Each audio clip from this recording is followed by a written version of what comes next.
Welcome to the Journal of the Southwest Radio podcast, a production of the University of Arizona Southwest Center and the College of Social and Behavioral Sciences. I'm Jeff Bannister. Today I'm speaking with Brian Powell, who has spent the past 2 decades working to understand and protect biodiversity in the Sonoran Desert of southern Arizona. Powell's quest began in the late 1990s when he was a graduate student at the University of Arizona studying wildlife ecology. He went on to work for several years as a field biologist with the University of Arizona and the National Park Service, where he oversaw a biological inventory of plants and animals in 9 National Park Service units, both in Arizona and in New Mexico.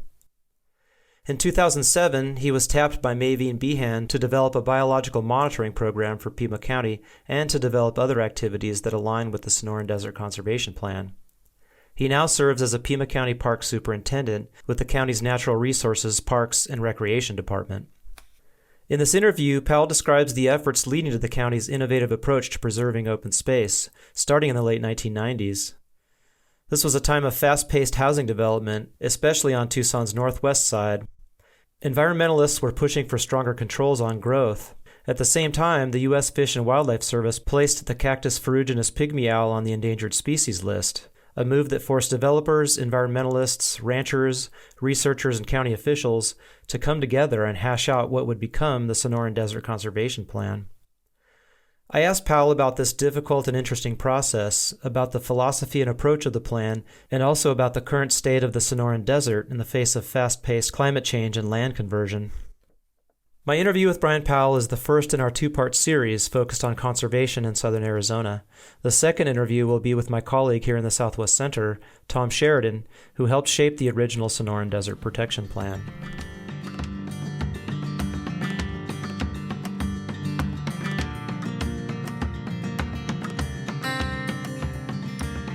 Brian Powell, welcome to JSW Radio. It's great to be here, Jeff. Thanks for asking me to come. You bet. Great to have you. So I think people should know that you and I have been friends since the last millennium. And over the course of that, it's been 22 or 3 years now. I've known you to be somebody who's deeply engaged with the fate of the Sonoran Desert. And you're also somebody who not only knows that from your the point of view of your desktop, but you are out in the world often, out in the field, as it were. And I've always really appreciated just talking, our conversations about what's happening in and around us here in Tucson in the Sonoran Desert.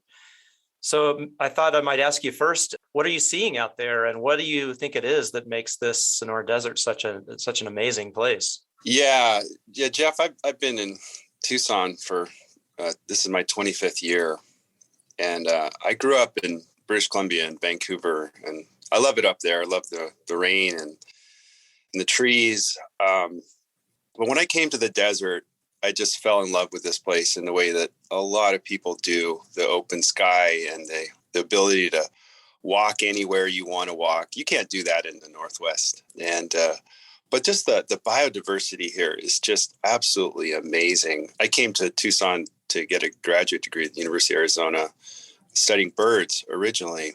And just birds alone have some of the highest diversity of birds in North America here in southern Arizona and Sonoran Desert. And we have the highest diversity of bees in the world here in the desert.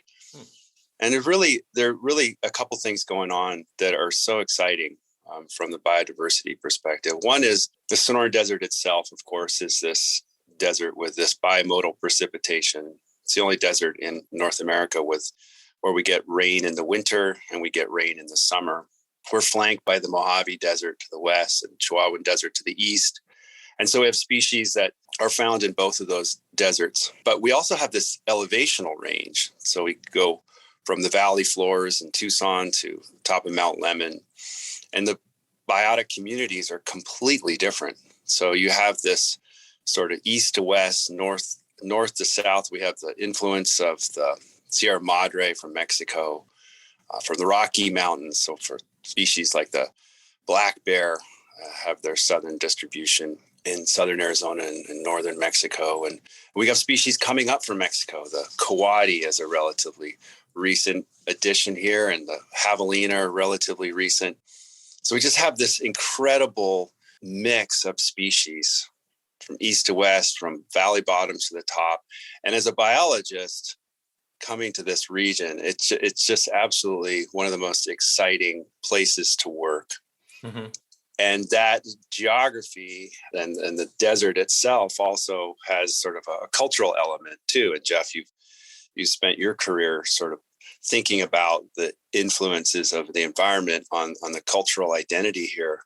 Mm-hmm. And so we have this great community. And it's one of the reasons why I'm here is because of the larger sort of Tucson community who are really engaged in that interface between the environment and, and wanting to be here, living here, and having that cultural identity. So it's mm-hmm. really just an amazing mix. So basically we have this kind of articulation of, elevational diversity, lending itself to, to biological diversity and, shaping of that. And then on top of that, or mixed in with all of that, is the pretty incredible cultural diversity of Tucson. So as a biologist, that's drawn you in to the kind of, to the work, the pretty amazing work that's been happening in Tucson for a long time, which is trying to protect habitat. So what I wanted to ask you about here is the emergence of the Sonoran Desert Conservation Plan, which, as you've noted at times, is a pretty ambitious project. And I'm kind of wondering, so what are the conditions that led to that? And, what was the problem around which that whole thing emerged and was framed? What got it started? Yeah, well, if we go back in time to the 80s and the 90s, at that time, there was a lot of contention around development projects and large development in our region. And part of it really stemmed from people's sense of place in the desert and their love of the desert, just kind of what I was describing from my experience, and was held by thousands of people who, when a new development came up to the Board of Supervisors at the county level, were very concerned about the impacts of this really, really rampant development. In the early 90s, we were one of the fastest growing regions of the country. And so there was a lot of concern about what does this development mean for the amazing diversity that I talked about earlier. Mm-hmm. And really the catalyst for all this, the Sonoran Desert Conservation Plan that we'll talk about the different elements of, really started with the U.S. Fish and Wildlife Service listing the cactus ferruginous pygmy owl as an endangered species in 1997. Mm-hmm. And that really, really woke a lot of people up to this rapid development and the biodiversity that I talked about. So this is a small owl that is still in our region. It's no longer listed, but at the time, it occurred up in the northwest side of town where a lot of development was happening. And so there was a lot of uncertainty that was thrown into the developers at that time. So if you wanted to build a project, let's say a housing development, you had to do all kinds of monitoring. You had to determine, was the owl there, and so forth. And so it really got the county in particular interested in, okay, well, this listing of the cactus ferruginous pygmy owl, we could kind of sort of deal with this in a way by creating a single species management and monitoring program for this one particular species. Mm-hmm. But let's not forget, we have a lot of other species here that could be listed. And so we need a much more holistic plan for how to balance development and natural resource conservation. Mm-hmm. And that was really the start of what became the Sonoran Desert Conservation Plan, which, and I'm not being hyperbolic here to say that the SDCP is the most ambitious large-scale conservation plan of any local jurisdiction in the United States, especially scaled for our tax base. And I'll talk in a few minutes kind of what the different elements were. But to set the stage was a community that really cared about their sense of, the natural environment and and the development that was occurring that was threatening sort of that sense of place and that pride in, our environment. If you look at some of the studies and surveys that have been done, the Sonoran Desert and the desert environment, one of the main reasons why people want to be here and love to be here. So the county really began that process then in 1997 to develop the SDCP. And if we could just step back here too, can you talk a little bit about, and I mean, I know you weren't living in Tucson at this time, but I'd like to talk a little bit more about the context leading up to this, the development context. I've read several different accounts of that moment, I think like the 70s to the mid 1990s, more or less. My colleague here in the Southwest Center, Dave Yetman, was on the Pima County Board of Supervisors for, I think, 12 years, kind of in those critical years of go-go years of development. But I read recently that during that time, more or less 25 years, 75 to, the 90s, more or less, that there are almost no zoning challenges at the level of the Board of Supervisors. That is, that development was just sort of gobbling up the desert and pretty much had a free hand, more or less, to do that. Do you know much about that context? Yeah, that was my understanding, Jeff, is that the time when David Yetman was there, they called it the 4 and 1 years, with Yetman being, maybe David being the sort of lone dissent on some of these development projects. And you're right. I think they every rezoning that came before the supervisors was approved. The county governments are a subdivision of the state, and we have certain powers that are granted to us by the state. One of the really important functions is regarding land use and how we zone for land use. So every single parcel in the county has a designation for density of development, type of development, and so forth. And a lot of the county is designated as rural development, which means you can have I think that it's one house per 4 acres. So if your parcel is designated as rural and you want to put more houses on it, you have to go for the Board of Supervisors and rezone that property. I see. And so that's what was happening, was where a lot of these large developments, they come in, they take these relatively quite cheap land in the ex-urban areas, they upzone, they can put more houses on it. And that was what was happening over and over and over again. And this would occurred in the 70s and 80s, and this whole savings and loan crisis. And it was the go-go days of development. And that's really what kind of set the stage, was the county wanting to have a more comprehensive approach to land use planning that preserved the environment and just created a much less sort of contentious environment around every time there was properties were rezoned. I see. So that time was sort of you kind of had a heady brew of an influx of, or availability of, cheap capital. The Northwest side, I'm sure was kind of open territory, the development frontier at that time, unincorporated area, right? Of Tucson. Exactly. Right. And then, and then of course, increasing consciousness, I would say too, from what I can see in my conversations with you as well, just about the problems that was creating in the Tucson Basin as well for biodiversity. Yeah, that's right. That's exactly right. Yeah. So that was the foundation, and then the pygmy owl comes along, and all of a sudden, that was the first sort of wrench in that process of just unsupervised, if you will, development. And was there a politics to the declaration? For lack of a better, what's the word? It's listed. The listing of the pygmy owl on the part of Fish and Wildlife, or how did the pygmy owl come into view as part of all of this? I don't really know how much politics plays a role. I think the U.S. Fish and Wildlife Service, they looked at the information that they had. They said this is an owl that occurs just in a few places in the United States. And where it occurs in many areas outside of the Tohono O'odham Nation, there was development occurring. And so the threats were there, and they made a determination to list it. That particular species has gone back and forth over the years, and it's quite contentious.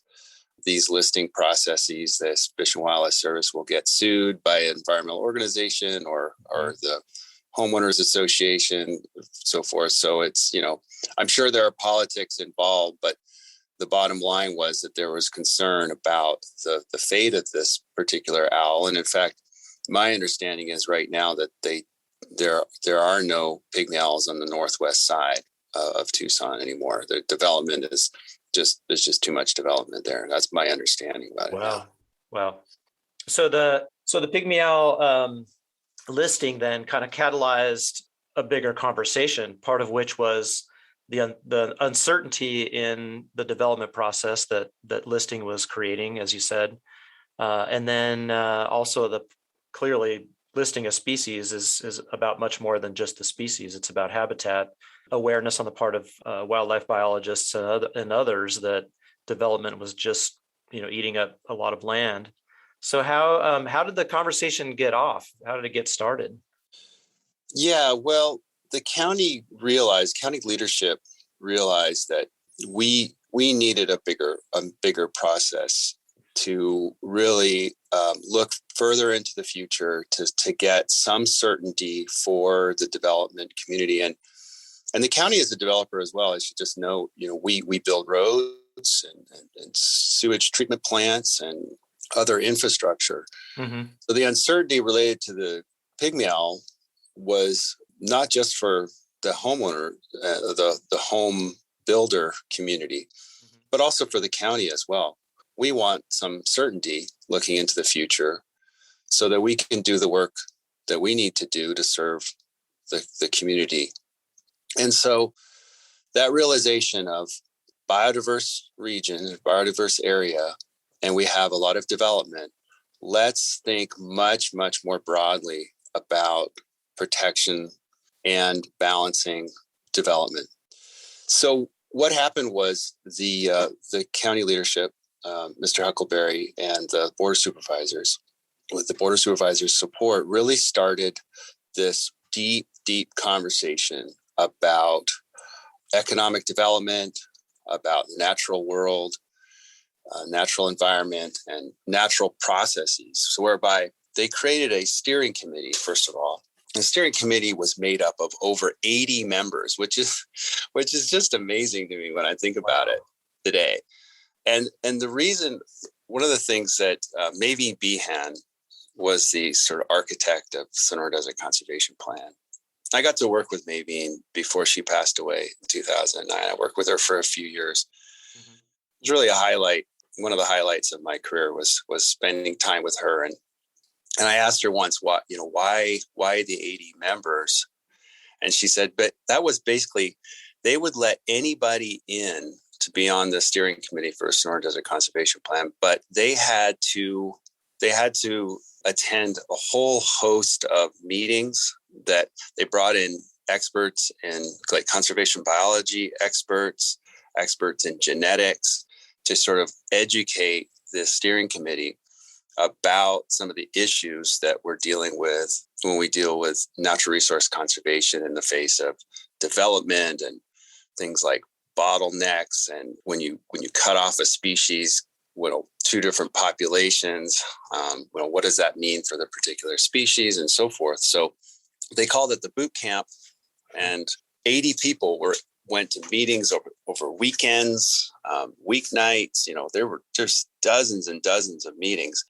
But anybody who made it through all of those meetings was then on the steering committee. And the steering committee was homeowners, mining communities, environmentalists, ranching community. It was anybody who wanted to join. Mm-hmm. And so that steering committee then saw the process through all the way from 1997 at the beginning, all the way to 2003. In addition, what the county did was they also created these advisory groups. One was a science and technical advisory team, and another, which I hope we'll swing back to a little bit later, was related to the ranching community, because a lot of the opportunities for natural resource conservation today are at that interface with ranch lands and the ranching community. So whereas back in the 90s and 80s, there was a lot of contention between environmentalists and the ranching community, there became a realization in the late 90s that we actually had a lot in common and that we needed to be at the table with the ranchers and environmental community need to be at the table together, because we were talking about conservation in the same spaces, in the same sort of physical geographic spaces, the larger pieces of undeveloped land where that hold the most value for biodiversity. And what were the, sorry, may I interrupt just, what were the dynamics of the ranching sector that you know of at this moment? What was, what are some of the things that are pushing ranchers to the table to discuss these issues? Well, that could be a discussion, an hour-long discussion in and of itself. It's a great question, and one of the things that was happening at that time was there was so much development that ranchers were getting a lot of offers. They were getting a lot of, sell your land to us, and at the same time, there's a lot of pride in that community about who they are and how they make their living and their deep connection to the land. And a lot of their interests were brought forward to say, hey, we would like to keep these ranches as open space. We would like to pass the ranch down to the kids if that's what they want to do. And so it wasn't universal, but we heard from a lot of ranchers at the time that, we want to be at the table. We don't want to be told what to do. We want to be invited to the table, and we want to be given the opportunity to have our say in the process and possibly transition from the land ownership of the private land to ownership by the county. And that's one of the things that happened in the SDCP. I see. And was this opening, in the midst of this very complex set of dynamics between, zoning, land development and ranching, were ranchers and conservationists, environmentalists already starting to come to the table before the pygmy owl was listed, or is this something that really started to happen around the development of the SDCP? In our area, my understanding, Jeff, is that it really was the ranching technical team that was headed by Tom Sheridan that really began those important conversations that brought them to the table. And I think they felt heard and valued in that process. And as a result, jumping ahead here a little bit, after the bond elections in 2005, where the county went to the taxpayers and said, among other things, we would like to preserve some of the land in eastern Pima County in particular, and the taxpayers, the voters said yes, overwhelmingly said yes to these bonds, and we went out and purchased land. The first and most important areas we went to were some of the ranching communities saying, would you sell your land to us? We'll maintain ranching on those properties. And we were able to, because of the SDCP process, say, we're not going to buy this land from you as ranchers and then just kick you off and say, okay, no more ranching. And to this day, 2022, all but one of our ranches have active cattle ranching on them today. And we purchased 13 different ranches at that time. Wow. So I'm sure part of the plan, though, involves the number of animals that can be run on a given swath of land or number of animals per acre. Is that part of the plan, or how does it work with the ranchers then? Yeah, we have certain standards and guidelines, what we call them, for ensuring that we don't overgraze. And that's one of the things that we have a range program here in Natural Resources, Parks and Recreation, where I work.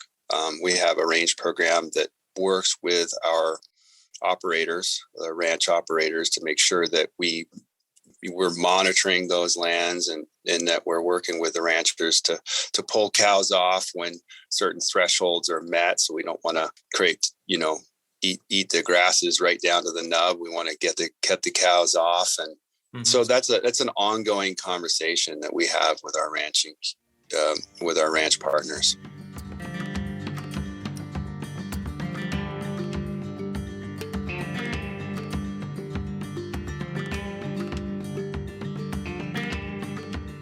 Well, maybe we can return a second to the process itself and talk a little bit more about, and I know you were present for a lot of this. What were your observations during that time, if you remember back, or what were you seeing in terms of people? It seems like part of the thing was to develop a common understanding of the problem and a common set of terms to talk about it. Does that seem about right? Yeah, I think, that's right, Jeff. And at that time, we really were understanding. We really had enough information where we knew that, when you build these developments, there are certain impacts on just species. It's important to remember that we also want to think about natural processes. So, for example, we think about floodplains and making sure that in natural areas that we allow flooding to occur in natural river channels. For example, we try to protect overbank protection where floods can go up over their banks and not cause major damage. So keeping natural processes in place feeds back to the habitat for the species that we're talking about. So it was a very holistic planning process that really kind of pulled in a lot of different disciplines, hydrology and biology, for example, to really understand that we're not just protecting these properties for the species themselves. We're protecting the property also for recreation. We're protecting it for flood protection, for example. And an interesting thing, important outcome of the SDCP and in the protection of these natural areas is that the flood insurance rates for Pima County are much, much lower. We get a 30% discount for flood insurance rates in our area because we have a certain percentage of our lands are protected and that those natural processes can occur so that we don't get these massive floods. And so that's just one of the sort of outgrowths of the work of the SDCP and other work that our flood control district has done that kind of built on the information that really kind of got going during the SDCP time. So that reduction in flood insurance premiums, you're saying that is partly a result of the plan, which has built up the kind of or protected, I guess, the absorption capacity of the landscape in the midst of monsoon rains or winter rains as well. That's why that's happened. Yeah, that's right. So we purchased Cienega, just as an example, Cienega Creek Natural Preserve in the 1980s. So before the SDCP times, and we really recognized the importance of protecting natural areas to allow natural processes to happen, so that when floods especially come along, that there are natural areas that absorb the water, that infiltrate the water, that protect the downstream environment.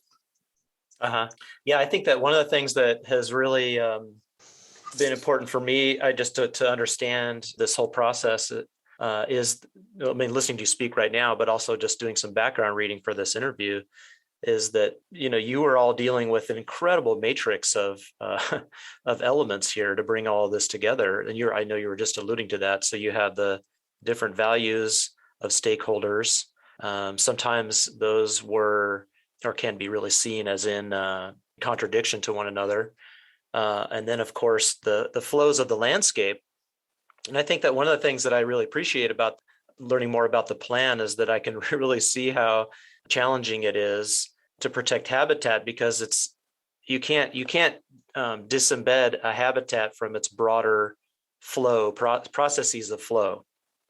And I think that that's one of the things that really strikes me as having been pretty successful about this plan, is, as you say, looking at it in a kind of a holistic way.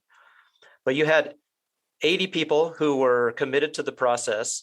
That's pretty amazing, especially considering the boot camp you were talking about. There must have been some pretty contentious moments, I would imagine, as well, as people kind of hashed out some of these contradictions and differences. Did some of that pop up in your experience of this putting together this plan? Yeah, I should say that when the most work was done on the plan, I was not at Pima County, so I should note that, or working for Pima County. But yes, that's right. There really were very contentious debates. There was, stories, and I've seen video of sort of yelling at these meetings, because there was a lot at stake. There were really big ideas being put out about natural resource conservation. And at the same time, what amazed me about the stories, and it's really important, I think, for dealing with today, with any of the issues that we have today, are that it's hard to be really, really angry at people that you get to know. And through the process, people sat down who were very different politically, or they were on different sides of a particular issue, but they did get to know each other. And I think there was a certain strength that was produced in that process of listening and learning and struggling through it, that when we came out the other end and we had money, as I mentioned, for the bonds, and we were spending it, there really was no contention at that point. There was just a few sort of voices that maybe even weren't at the table originally. And so we've had very little sort of, pushback from a lot of sectors of the economy and from the Sonoran Desert Conservation Plan, I think, because there is a real understanding of that integration you're talking about, that the idea that, for example, that when people buy properties outside of the Tucson area, they want to have natural open space for walking their dogs and general sort of enjoyment. And we've certainly seen some of the developers who, they market some of these projects as, close proximity to nature and be able to walk in nature and be in nature. And so I think we really saw sort of a confluence of understanding around those different sectors of the economy and needs of the community that is pretty amazing, I think, when you think about it today. Mm-hmm. Yeah, it's in some right, especially when you think about it today. I was just wondering, as you were talking, if this would be even possible to think about in a moment such as the one we're in right now. Although I tend to think that Tucson in this regard remains a pretty special place. I hope. Yeah, I think again, it really gets back to that sense of who we are here and why we're here. And I think that the natural environment, the cultural history is really an important part of our sense of place. Yeah, I agree. I definitely agree with that. I want to ask you a little bit about the process of how the land is protected, and then how the county interacts with developers. How does somebody actually propose a new development in the light of the regulations that the SDCP sets forth? We had, as you said, we had the bond, very sizable bond election in 2004, 2005, somewhere in there, right? Yeah. Well, so that generated funds to purchase open space, about close to $180 million worth. So that has all happened. So how is it functioning now? Yeah. So there are really two prongs to the Sonoran Desert Conservation Plan. I'll talk about the land conservation in just a moment, but I want to back up even a little bit further in time to 2001. Mm-hmm. And what happened at that time was that so every 10 years or so, counties need to develop and revamp what's called the comprehensive plan. And this is a sort of a broad view that each county has to take about how they're going to look at land, open space land. They look at all kinds of things, community health and so forth. And what the county did was this is where I think we can talk about how sort of forward thinking they were.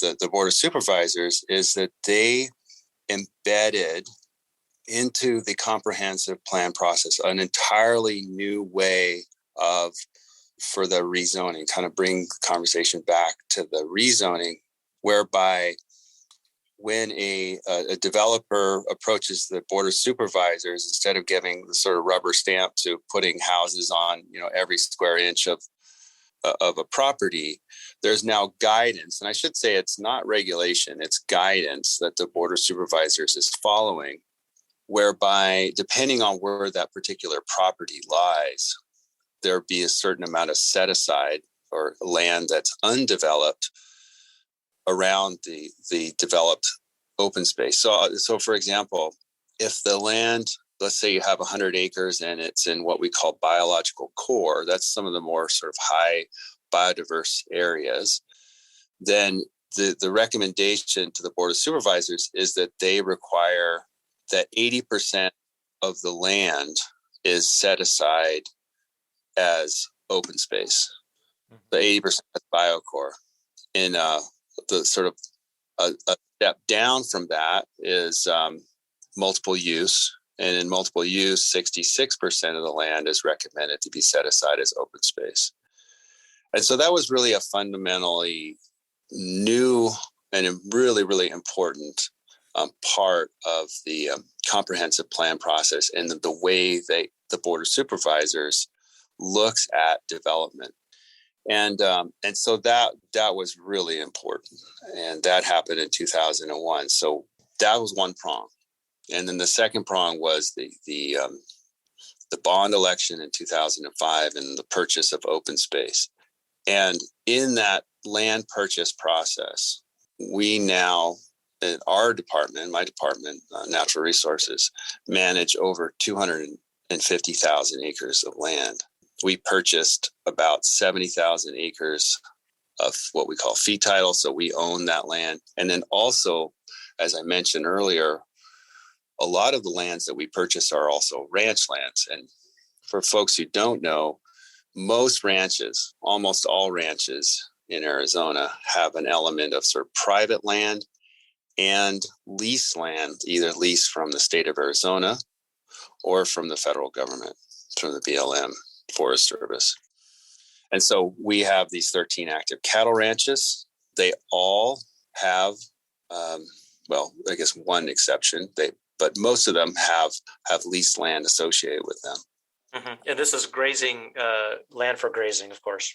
Yeah. So we have grazing that currently takes place on those lands. Mm-hmm. And how does it work when you purchase a property? The leases are somehow attached to that or written into all of that, or how does that work? Yeah, the existing. We just assume the lease that is associated with the private lands. Mm-hmm. Yeah, I see. So it seems to me too, then, that, I mean, obviously there's a good deal of geographic information that goes into nuanced geographic information that goes into all of this planning. Is the county part of the collecting of that information? Does the county give grants to researchers to go out? And I mean, I know that's a big part of what you've done over the years is monitoring and basically observing in the landscape. Can you talk a little bit about how that process figures into all of this? Yeah, we do. We do a lot of condition assessment out there. I mentioned the range program does on the ground monitoring to make sure that what we call utilization, so that there's not overgrazing of the important grazing grass species. So it's one example. We also do remote sensing, looking for important trends, especially in the last 20 years. We've been in just this gripping drought, and that's impacted a lot of our resources as well. And we have to balance the the drought conditions that we see with the grazing. Mm-hmm. So yeah, we have to get boots on the ground. We have to see what's going on in these properties.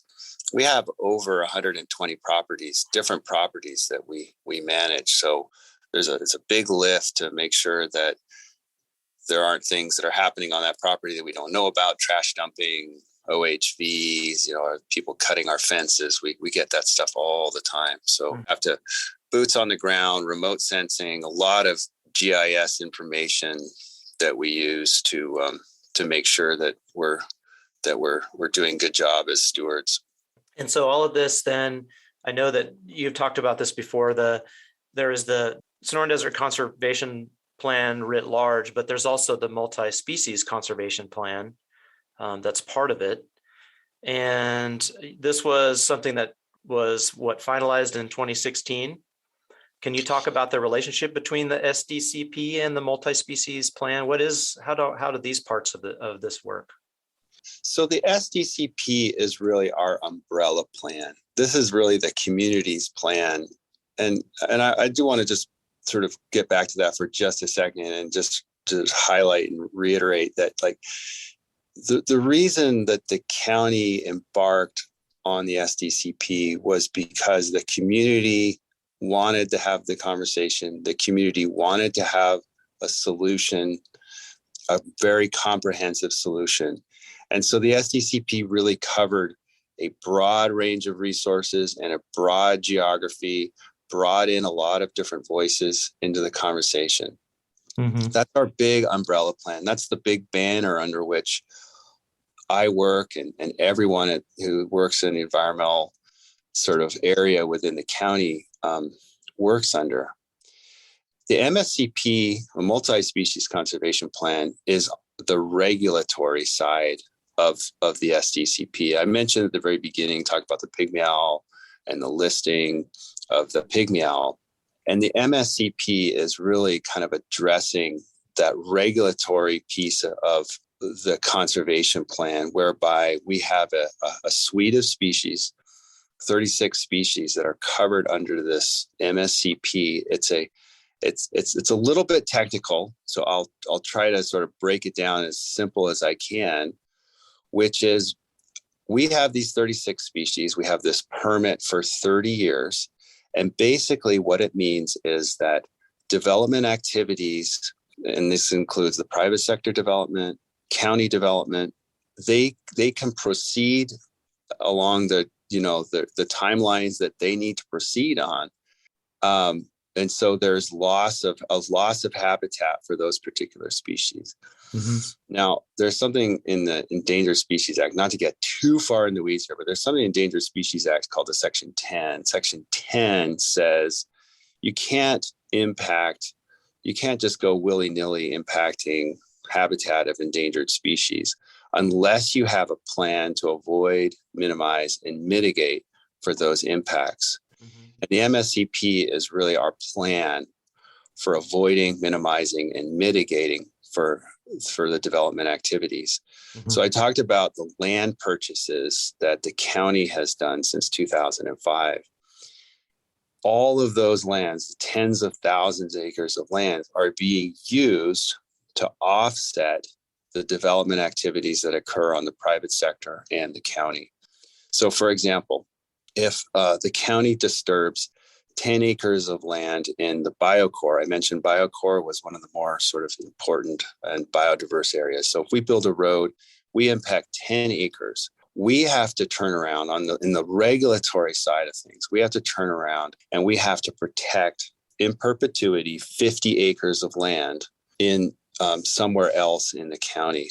And because we asked the development community to leave 80% set aside, we're using those same ratios of 4-to-1 or 5-to-1. So for every acre that's being developed, we actually have to protect 4 or 5 acres somewhere else in perpetuity. Mm-hmm. And so we're leveraging in the regulatory side of things, we're leveraging the land that was purchased through the SDCP process for our regulatory needs.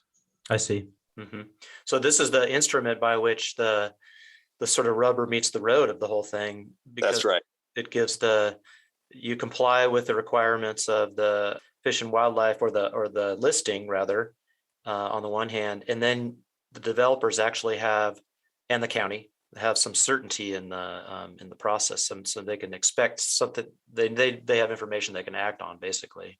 Yeah, that's right. Exactly. And if you're a business person, and uncertainty, you do not like uncertainty. And so having this in place, knowing that you don't have to go in and monitor for 2 years, or make sure the pygmy is not there, and if it's there, then you got to stop development. That uncertainty is the enemy of a lot of these processes and plans.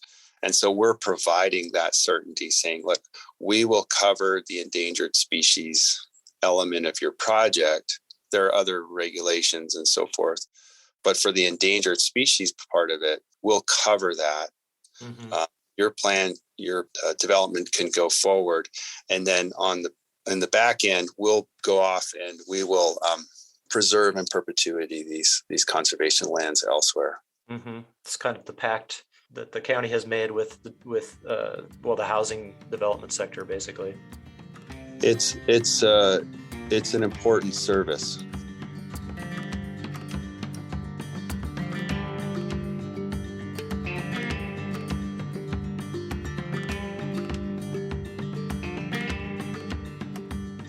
Do you think that after all of these years now, so a little bit less than 20 or around 20 years hence, do you think that are we bumping up against the edges of our developable land here in Pima County, or what's happening there? Well, I think wherever you have private land, you are allowed.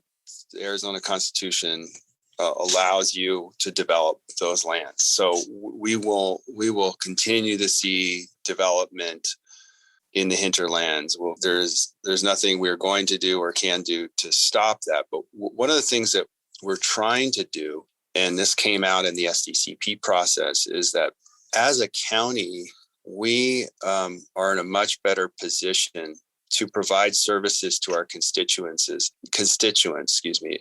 the constituents live relatively close to the urban core of Tucson, Marana, Sahuarita, etc. So we don't, for example, require any set-asides. I was mentioning set-asides earlier, biocore and multiple use. We don't require set-asides within the larger urban core. And that's because we really want to encourage development. We want to encourage a more compact urban form. Because if we've got to provide, the sheriff, sending the sheriff out to on a call, it's a lot harder to get out to some of these really, really rural areas. As just an example of sort of the cost. And we recognize that what we call wildcat development, way out in the hinterlands, is really much more difficult to provide services out there. And so we want to encourage development within the existing development footprint. I see. So this plan really strikes a chord across multiple keys in this larger chessboard, basically, to use a lot of mixed metaphors there. I think the economic argument from the perspective of the Board of Supervisors back in the day was one of the more powerful arguments for this plan, really creating a much more compact and urban environment that we can provide services to, and good services to. What would Tucson look like if this whole process had not occurred? This plan were not in place at this point? It's difficult. It's difficult to say. We're doing some analyses right now about the impact of our conservation land system. That's the CLS, which is kind of what I was talking about, the biocore and the multiple use and so forth. We're doing an evaluation right now. We only have a sample size of one, if you will, not to use too much science jargon, but we don't really know. There's lots of factors, jobs, gas prices play a role in where people live. There are a lot of other factors, and we won't really know. But what we do know is that the community has really embraced the plan, and that they really appreciate having continued access to open space. They certainly, we've seen during this pandemic, the incredible use of our open spaces, sometimes the abuse, but certainly seeing the value of nature in people's, mental, emotional health. And we just continue to find new applications for this general approach of taking a holistic view of natural resource conservation, cultural identity and preservation, celebration of natural and cultural. I mean, it's just, there's so many different offshoots of this that are just paying dividends, I think, for our community, and that we're really proud of the work that we're doing. And I think the community is really proud of our work. I'm sure that's true. And I think that there's, it seems to me that, of course, my bubble is pretty limited, but I do believe that there's a broad consciousness about this program and what the county has done over these years, and well, not just the county, but this broad coalition of actors across Tucson. Yeah, and I think what we're seeing, there's a lot of turnover in Tucson in terms of population. So we go out to. I did an event, outreach event, just a couple weekends ago, and a lot of people had not heard about the Sonoran Desert Conservation Plan, and maybe that's okay. I think what they know and appreciate are the ideas and the realities that came out of the plan. Mm-hmm. This idea of integration, the idea of bringing nature into the urban space. So we have properties, for example, in the urban environment and ex-urban environment. We have different projects where we're releasing threatened and endangered fish, for example, in the Santa Cruz River. And that's an exciting story. So there's a lot of things that are kind of building on that foundational work that we did that we're now seeing the community embracing. Yeah, right. And in particular, I think the incredible example of people coming together across some pretty big divides and really being committed to, being in service of this community by working out a plan, that does protect so much open space. I really feel like I know we talked about this before. It seems like it's a pretty unique example in the United States, definitely in Arizona, or definitely in the Southwest, I would say. Yeah, it was really, it had nothing like this has happened in Arizona. We have, Maricopa County has some natural resource parks, and there's nothing like it. Mm-hmm. I want to ask you, and I don't think we should end on this necessarily, so maybe we'll have a little more time to ask about causes for hope, but I do want to ask, over the course of the 20 some odd years that this plan has been either in place or in motion, at least, we've also been in a profound period of drought in the Southwest.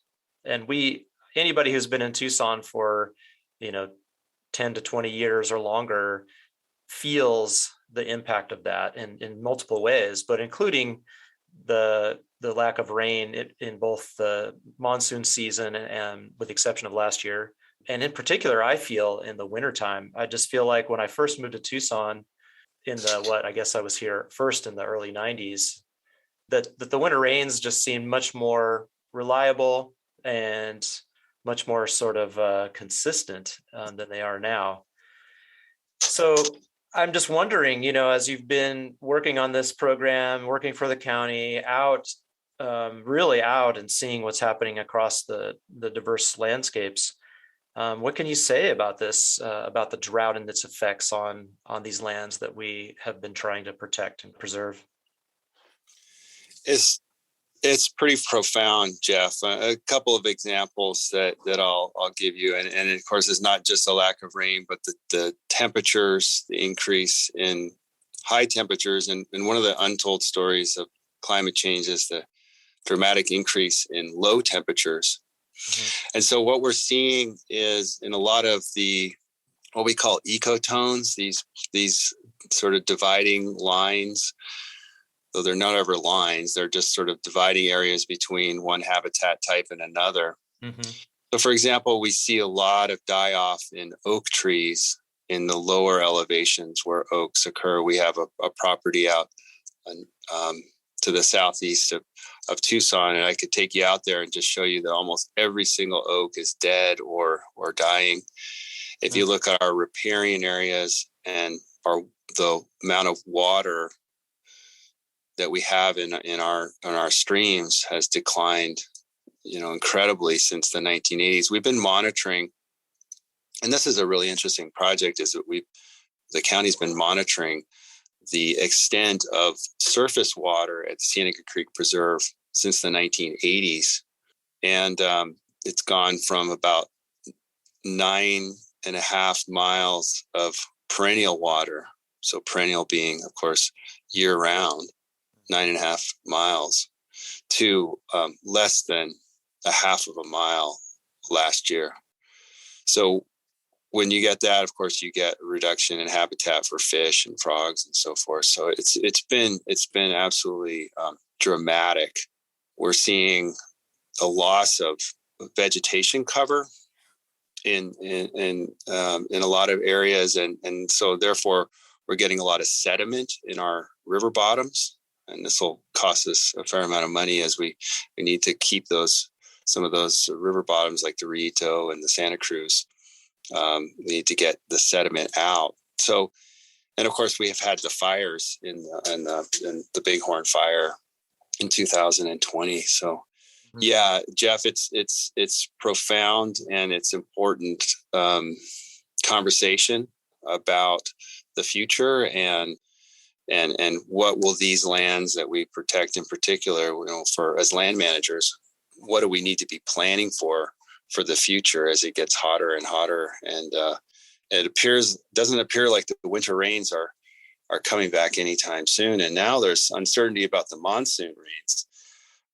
You remember 2021 was we called the non-soon, 2020 was the monsoons just never came.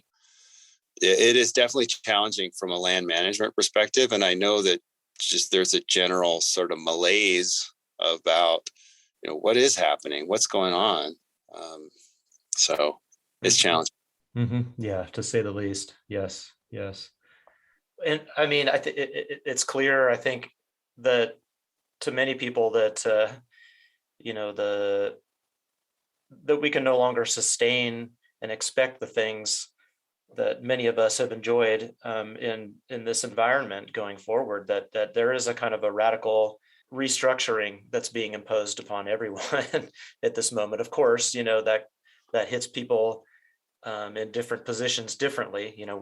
We're in the same circumstances, but we're experiencing the effects, pretty differently depending on, our access to wealth and capital and where we are. But Tucson feels like it's definitely in a kind of a climate change bullseye in many ways, because we have very little surface water. We're largely dependent, almost wholly dependent on the Colorado River. I mean, I look around and I hear, including water managers at the state and local level, saying, "Oh, it's okay, we're going to be okay." And I have a hard time believing that. Yeah, I'm certainly not a water policy expert. My understanding is that we do have fairly deep aquifers here. We have a lot of water sitting under our feet here, but it takes a lot of power to get that water out, and that feeds back into the whole climate change. Needing more power to draw water out, and it's a feedback cycle. And so when you talk about water, you also have to talk about power, and the fact, as you mentioned, the Colorado River and pumping all that water uphill to Tucson is definitely a concern. I know that we certainly have more than a decade of water. We've got decades, but it is part of a larger conversation about solutions. And just kind of swing it back to the SDCP is the value, or the lesson, I think, of the SDCP are really, we don't have to ignore these problems. We can have conversations about them. We're bringing people to the table to have those conversations. They can be hard and contentious, and they're important. They're important conversations. And one of the reasons why I'm really proud to work for Pima County is that, we weren't afraid to have that conversation. We weren't afraid to get it going and to provide a platform for the community to have that conversation. Mm-hmm. And so I think as we look out into some of the wicked problems that of climate change and other things that spin off from that, even they are huge, and really proud to work for an organization that is really starting to chip away at some of these kind of bigger picture issues and doing what we can at the level of the scale and level we can to address them. Is there does it seem to you that there's sort of a new conversation in formation around these issues? I mean, it's, of course, the turn of the millennium in 2000 is a very different moment than the one we're in now. But of course, the one we're in now is deeply shaped by that history. But what, if you look, as you're looking around, is this kind of what you see in this history of the county being able to bring people together? Is this something that gives you hope that we can actually kind of catalyze and keep the conversation going? It is. And then, I'm also hopeful that what we see out there, what I'm seeing out there right now is that there are a lot of people who are really willing to be part of the solution. So, for example, invasive species, and I haven't even mentioned invasive species, they're a big problem. We have buffalo grass here in particular in our region. And over the last 20 years, we've had tens of thousands of hours of volunteer time to help eradicate, help reduce the buffalo grass threat in our region. When people come out on their free time to be part of a project to restore a spring, to pull buffalo grass, to monitor fish, it really does give me a lot of hope that people here care. They're willing to put their time in. They're willing to support the efforts that we're doing, for example, and that's what I remain incredibly hopeful just for the community's response to the work that we're doing and their support of it. Yeah, so it's actually more than just a conversation. There's a action. Action. Yeah, there's real action going on, and some of the things we're going to do, we're going to try things, and we're not going to succeed, but we'll do our best to plan as well as we can, and really engage in the process, and we'll do our best. And as long as we have the support of the community, I feel hopeful. Yeah. Brian, is there anything that you'd like for listeners to know that we didn't cover in our conversation? Well, maybe swinging it back just really quickly, Jeff, to what feels like a really different political time now, maybe. Mm-hmm. And I want to just make note that the Sonoran Desert Conservation Plan was a bipartisan effort. It was adopted unanimously by a board of supervisors that was both Democratic and Republican. And in fact, Ann Day, who represented District 1, Republican, when she was asked a few years after she left the board of supervisors, what was your number one accomplishment? I've heard that she said that Sonoran Desert Conservation Plan, and so it really crossed the political divide. And I still hold out a lot of hope and belief that a lot of the solutions that we're working on now, they're not political in the sense that they're holding a space for the health of our community, the health of our environment, and that's such a great thing. Mm-hmm. Yeah. Well, Brian, I think that's a pretty good place to end it. I really want to thank you for all the work you've done over these many years for sustaining biological life in our county. And also want to just acknowledge and appreciate our friendship over all these years as well. It means very much to me. Yeah, thank you, Jeff. It's been great talking with you, and I appreciate your words of appreciation for the work I've done, and I'm so fortunate that I have an incredible group of people I work with here at the county and in the broader community working on these issues.